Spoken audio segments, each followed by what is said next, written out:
बिस्मिल्लाहिर्रहमानिर्रहीम।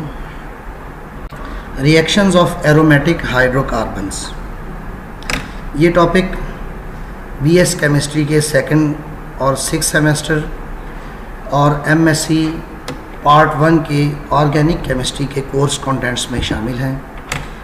इनको हम डिटेल से डिस्कस करेंगे।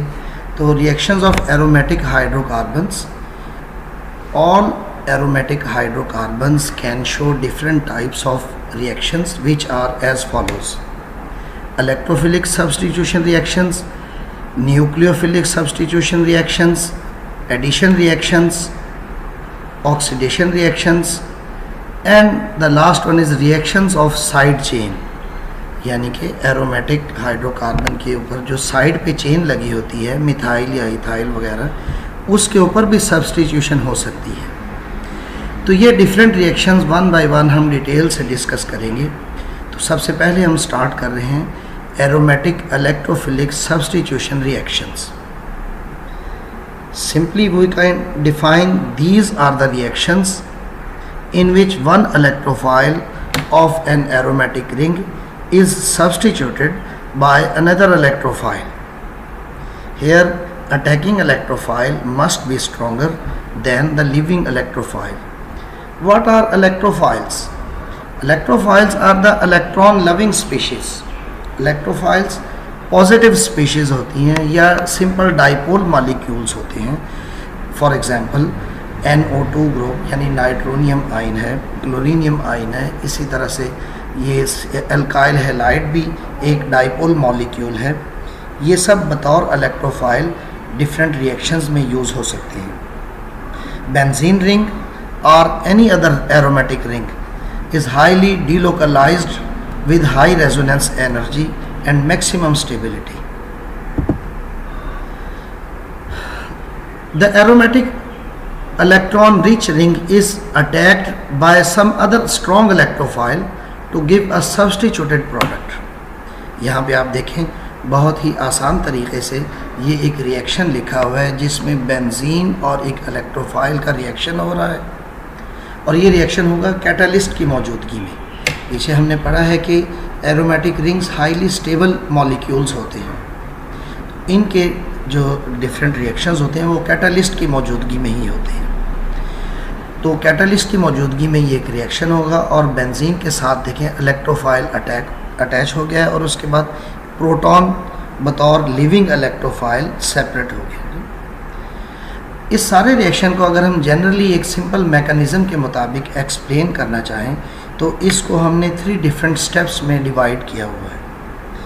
First step is the generation of an electrophile. Electrophile is synthesized by the reaction of a molecule with the catalyst.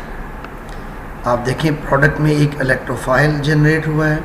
अब second step में यही इलेक्ट्रोफाइल किसी एरोमेटिक रिंग के साथ, यहाँ पे एरोमेटिक रिंग की एग्जांपल के लिए बेंजीन को ही यूज़ किया हुआ है, कोई भी एरोमेटिक कंपाउंड हो सकता है। तो बेंजीन के साथ जब इलेक्ट्रोफाइल रिएक्शन करेगा तो जो प्रोडक्ट बन रही है वो प्रोडक्ट एक इंटरमीडिएट आयन या एरिनियम आयन उसको कहेंगे, या simply a carbonium ion. This arenium ion is resonance stabilised. It is a hybrid of the following 3 structures. ये आप देखें ये 3 डिफरेंट स्ट्रक्चर्स के ज़रिए से इसको एक्सप्लेन किया हुआ है किस तरह से ये रेजोनेंस हो रही है। देखें जो कार्बोनियम आयन पॉजिटिव चार्ज है उसकी डेफिशिएंसी को पूरा करने के लिए साथ वाली कार्बन से एक पेयर ऑफ इलेक्ट्रॉन शिफ्ट होगा, जहाँ डेफिशिएंसी क्रिएट होगी फिर वहाँ पे पॉजिटिव चार्ज क्रिएट होगा, उसकी डेफिशिएंसी के लिए फिर इलेक्ट्रॉन्स मूव करेंगे। तो इस तरह अल्टरनेट पोजीशंस के ऊपर पॉजिटिव चार्ज क्रिएट होता जाएगा। तो ये इसकी 3 डिफरेंट रेजोनेंस स्ट्रक्चर्स हम बना सकते हैं, और इन तीनों की एक एवरेज स्ट्रक्चर एक्सट्रीम राइट पे आप देखें बेंजीन के अंदर पॉजिटिव चार्ज जो रोटेट शो हो रहा है, ये इसकी एक एवरेज स्ट्रक्चर है। तो बेटा इसकी आपने प्रैक्टिस करनी है। देख के यहाँ समझना तो आसान लगता है, लेकिन जब तक आप इसको movement of electrons, positive charge की शिफ्टिंग, डीलोकलाइजेशन, डिफरेंट स्ट्रक्चर्स ये खुद ना प्रैक्टिस करेंगे तो उस वक्त तक आप इसको अंडरस्टैंड करना कुछ मुश्किल होगा। तो this step is the slower step and the rate determining step. अगर हम इसकी रिएक्शन काइनेटिक्स देखें तो ये सेकंड ऑर्डर रिएक्शन कहलाता है। अब थर्ड स्टेप में देखें, लॉस ऑफ प्रोटॉन। इस इंटरमीडिएट कार्बोनियम आयन के अंदर से जो वीक इलेक्ट्रोफाइल होगा वो एक प्रोटॉन है। बेंजीन के ऊपर जो प्रोटॉन ऑलरेडी इसके फार्मूले में CH मौजूद है, एक CH हमने यहाँ पे शो किया हुआ है, चूँकि इसने अगले स्टेप में रिमूव होना है तो इसलिए इसको शो कर दिया है। बाकी सारी कार्बन्स के ऊपर भी हाइड्रोजन्स मौजूद हैं। ये प्रोटॉन यानी हाइड्रोजन आयन बतौर एक वीक इलेक्ट्रोफाइल और लिविंग ग्रुप के तौर पे यहाँ से रिलीज़ हो जाएगा, और जो एक सब्स्टिट्यूटेड प्रोडक्ट बनी है आपके सामने है, उसमें बेंजीन के साथ एक इलेक्ट्रोफाइल, चाहे वो नाइट्रो ग्रुप हो या कोई और इलेक्ट्रोफाइल हो, वो इसके साथ अटैच हो जाएगा। ये प्रोटॉन फिर कैटलिस्ट के साथ जो इंटरमीडिएट प्रोडक्ट बनी थी तो उसके साथ रिएक्शन करके कैटलिस्ट को बिल्कुल फ्री कर देगा। देखें, कैटलिस्ट का रोल ही ये होता है कि वो रिएक्शन को जस्ट सपोर्ट करता है और स्पीड अप करता है। Before the chemical reaction and after chemical reaction catalyst remain same, chemically इसमें कोई चेंज नहीं आती। अगर थोड़ी बहुत तब्दीली हो तो वो सिर्फ़ और सिर्फ इसकी फ़िज़िकल अपीयरेंस में या शाइनी में कुछ ऐसी छोटी सी चेंज आ सकती है, केमिकली उसमें कोई चेंज नहीं आती। अब हम डिफरेंट एग्जांपल्स डिस्कस करेंगे। उसमें फर्स्ट एग्जांपल हम डिस्कस कर रहे हैं नाइट्रेशन। देखें, नाइट्रेशन भी एक सिंपल बेंजीन के साथ कंसनट्रेटेड नाइट्रिक एसिड और सल्फ्यूरिक एसिड का रिएक्शन अगर हो और ये 60 सेंटीग्रेड पे रिएक्शन होगा तो प्रोडक्ट बनेगी नाइट्रोबेंजीन और साथ वाटर रिमूव होगा। ठीक, इसको भी हम ये जनरल पैटर्न के मुताबिक अगर एक्सप्लेन करें तो फर्स्ट स्टेप तो वही है, जनरेशन ऑफ एन इलेक्ट्रोफाइल। यहाँ पे हम नाइट्रो ग्रुप सिंथेसाइज करेंगे, वो होगा नाइट्रिक एसिड और सल्फ्यूरिक एसिड के रिएक्शन से। आप देखें, इन मॉलिक्यूल्स को अपनी आसानी के लिए हमने स्प्लिट करके लिखा है, तो प्रोडक्ट में देखें एक इलेक्ट्रोफाइल जनरेट हो रहा है। यही इलेक्ट्रोफाइल अब सेकंड स्टेप में एक एरोमेटिक रिंग के साथ रिएक्शन करेगा, तो प्रोडक्ट जो बन रही है वो प्रोडक्ट एक कार्बोनियम आयन यानी इंटरमीडिएट एरिनियम आयन बनेगा। फिर इसको भी इसी तरह से हम 3 डिफरेंट स्ट्रक्चर्स के ज़रिए से एक्सप्लेन कर सकते हैं। ये देखें, 3 डिफरेंट रेजोनेंस स्ट्रक्चर्स इसकी बनाई गई हैं। इन रेजोनेंस स्ट्रक्चर्स में आपने shifting of electron, positive charge की शिफ्टिंग को एक्सप्लेन करना है, रिटर्न प्रैक्टिस करनी है, और एक इनकी एवरेज स्ट्रक्चर भी। यहाँ पे ये देखें, ई जो लिखा हुआ है, ई एक इलेक्ट्रोफाइल है, ई लिखें या यहाँ पे नाइट्रो ग्रुप ही मेंशन कर दें। तो चूँकि ये नाइट्रेशन की ही एग्जांपल है, अगर आप चाहें तो नाइट्रो की एग्जांपल को मेंशन करें। तो थर्ड स्टेप होगा इसका loss of weak electrophile. The proton will be removed from this intermediate ion. Proton remove होने के बाद आप देखिए प्रोडक्ट एक प्योर नाइट्रोबेंजीन बन चुकी है। ये एक सब्स्टिट्यूटेड प्रोडक्ट है। बेंजीन के अंदर से एक इलेक्ट्रोफाइल जो कि प्रोटॉन था वो रिमूव करके उसकी जगह पे नाइट्रो ग्रुप बतौर इलेक्ट्रोफाइल उसके साथ अटैच हो गया है। तो ये एक नाइट्रोबेंजीन के सिंथेसिस इस तरह से हम करते हैं। जो रिमूव हुआ है प्रोटॉन वो रिएक्शन करके कैटालिस्ट सिंथेसाइज कर देंगे H2SO4। देखें, H2SO4 बतौर कैटालिस्ट ही फिर यूज़ हुआ है। तो जैसे रिएक्शन के शुरू में था वैसे का वैसे ही आखिर में ये सिंथेसाइज हो गया। अब नेक्स्ट एग्जांपल है halogenation. Halogenation is the simply substitution of a halogen in place of proton in a ring। यहाँ भी एक सिंपल एग्जांपल आप देखिए, बेंजीन के साथ X2 का रिएक्शन करवाया है in the presence of catalyst. Different catalyst are used for the halogenation of aromatic ring. X2 halogen को रिप्रेजेंट कर रहा है। फ्लोरीन, क्लोरीन, ब्रोमीन, आयोडीन ये रिएक्शन कर सकते हैं, और रिएक्शन के बाद जो प्रोडक्ट बनेगी वो हेलोजिनेटेड प्रोडक्ट बनेगी, और साथ HX हाइड्रोजन हेलाइड सिंथेसाइज होता है। इसका भी मैकेनिज्म बिल्कुल उसी पैटर्न पे होगा। First step is the synthesis of an electrophile that is chloronium ion.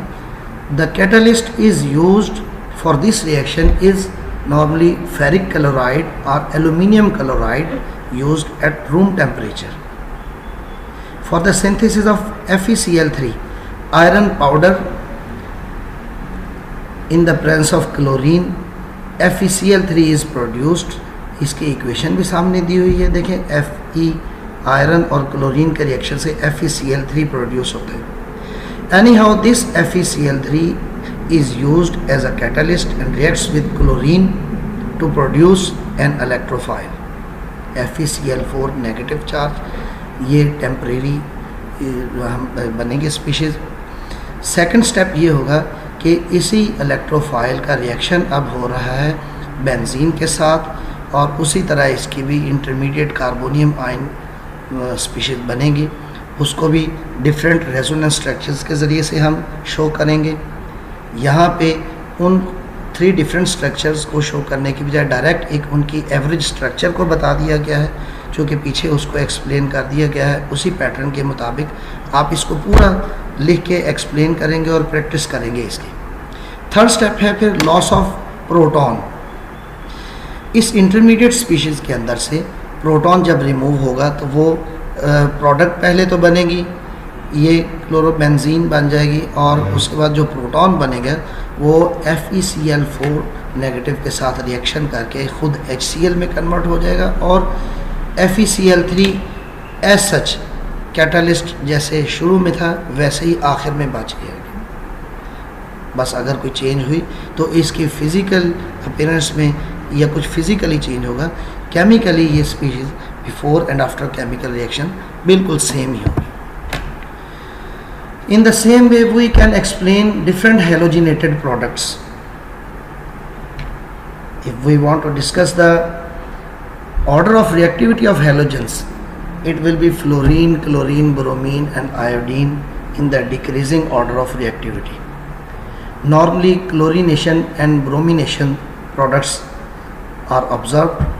Reaction of fluorine and the reaction of iodine, ये कुछ डिफरेंट कंडीशंस में होते हैं, इसलिए आम तौर पर हम क्लोरीनेशन और ब्रोमिनेशन को ही एक्सप्लेन करते हैं. तो वह जो प्रैक्टिस के लिए आपको कुछ असाइनमेंट मैं दे रहा हूँ, आप जिस तरह से ये क्लोरीनेशन को एक्सप्लेन किया गया है, नाइट्रेशन को एक्सप्लेन किया गया है, उससे पहले एक जनरल मैकेनिज़्म एक्सप्लेन हुआ है, उसी सारे पैटर्न को सामने रखते हुए आपने ब्रोमिनेशन की प्रैक्टिस करनी है, सल्फोनेशन और फॉर्माइलेशन, इसी तरह और भी कुछ इसके सब्स्टिट्यूशन के रिएक्शंस हैं, कार्बोक्सिलेशन है, उन सब रिएक्शंस को आपने रिटर्न प्रैक्टिस करनी है. नेक्स्ट जो डिस्कशन होगी हमारी वो इसी इलेक्ट्रोफिलिक सब्स्टिट्यूशन रिएक्शन से रिलेटेड ही एक मेजर टॉपिक है, फ्राइडल-क्राफ्ट रिएक्शंस. ये रिएक्शंस भी एल्काइलेशन और एसाइलेशन यानी 2 डिफरेंट इलेक्ट्रोफाइल्स की सब्स्टिट्यूशन है. फिर उनके सिंथेटिक यूजेस हैं, वो हम डिटेल से डिस्कस करेंगे. इस रिएक्शन की डिफरेंट लिमिटेशंस हैं, तो इसकी हम नेक्स्ट डिस्कशन में इसको डिस्कस करेंगे. आप आज वाले लेक्चर की अच्छी तरह से प्रैक्टिस कीजिएगा. जहाँ जहाँ आप बैठे हों आपने मास्क यूज़ करना है, अपने हाथों को अच्छा सा हैंड सैनिटाइज़र लगाना है, और घर में रह के ये सारी चीज़ों की प्रैक्टिस करनी है. खुदा हाफिज़.